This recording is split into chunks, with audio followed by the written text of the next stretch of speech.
My second tour in Thailand was probably the most important, where I was assigned to work with the provincial police, which is a 50,000-man national police force, in developing an effort to counter the growing insurgency and to gather intelligence on that insurgency. And the program there was to interview or interrogate everyone in the village over the age of, say, 12. And in the process, we found out that the Thai Communist Party was much larger, much more active, much more effective than had ever been reported before. My initial reports received glowing commendations from everyone. And then all of a sudden, the program was shut down and I was sent home, and I couldn't understand this. I know now why they didn't want this information to be reported. Because if they acknowledged that the Communist Party in Thailand consisted of thousands of organized villagers, then they would have to have told the same truths about the communist movement in Vietnam, when the strength there of the communist movement was in the millions. And if we had ever admitted that, there would have been only one solution to what was going on in Vietnam, is to shut down the war and come home. We could not win. Men of the 101st Airborne Division land in Cam Ranh Bay. Intelligence on Vietnam was doctored to support the ongoing war there, and I could see that the situation in doctoring intelligence was universal. Now these reinforcements head for where the action is supposed to be. For according to current policy, the emphasis is to be on direct combat rather than on advisory duty.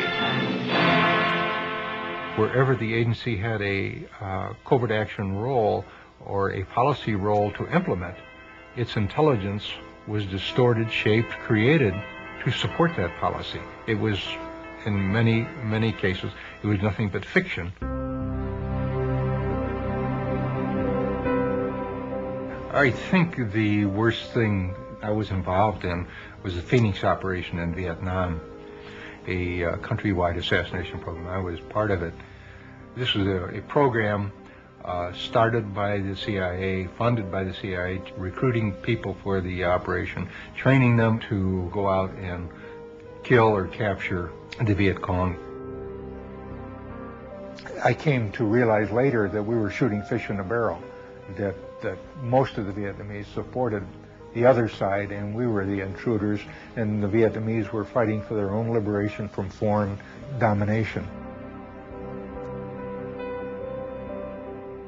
I went out to Vietnam to help save Vietnam for democracy. And when I saw photographs of the children bombed and napalmed and burned by operations, this caused for me a tremendous trauma. And I, for a number of months, contemplated suicide as my only out. This, of course, was never. I finally got over that effort and thought, well, what I should do with my knowledge is try to bring this knowledge to the American people, so that there won't be further Vietnams, there won't be further abuses. And since that time, I've dedicated my life to exposing the agency. The CIA called him an analyst with few peers. Well, upon leaving the CIA, this man wrote a book about it called Deadly Deceits. And now he has compiled a one-of-a-kind database resource on the subject called CIA Base. Please, a big welcome for Ralph McGehee.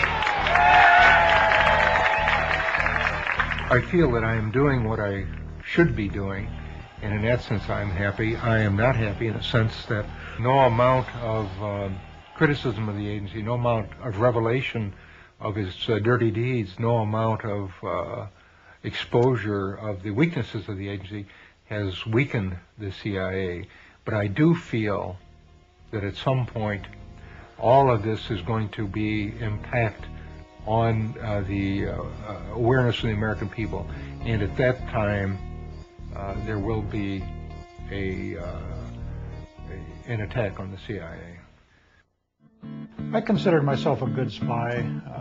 I would be given a name of a student or a professor or a teaching assistant, and I would try to develop a relationship with this person and try to get them to say to me statements concerning the U.S. involvement in Vietnam and Southeast Asia.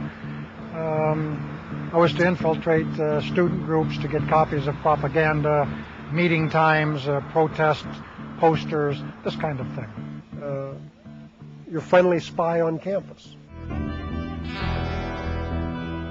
The excitement initially came when I was offered the job and told that I was very special, and that played to my patriotism, my ego, my manhood, the whole thing.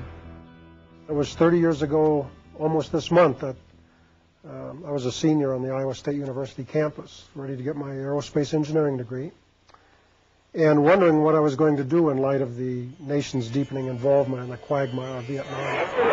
There were anti-war demonstrations on college campuses and in cities from Los Angeles to Washington. Draft card burnings became common, and the chant of "Hell no, we won't go" was the theme of the protest generation. It was then that the CIA appeared on campus, and they began their largest illegal domestic operation in history, called Chaos. The FBI and Hoover thought U.S. college student demonstration against the Vietnam War was being manipulated and funded from abroad. President Johnson didn't believe it, so he actually authorized the CIA to start an illegal covert operation inside the country. And I became the eyes and ears of the CIA on the Iowa State University campus. Iowa State University. The opportunities are here. I initiated files on students of my own interest, even without the CIA's knowledge. There was this young lady who caught my eye on campus, and I tried to date her, and she refused. So I initiated a file on her, and that was personally for my own benefit.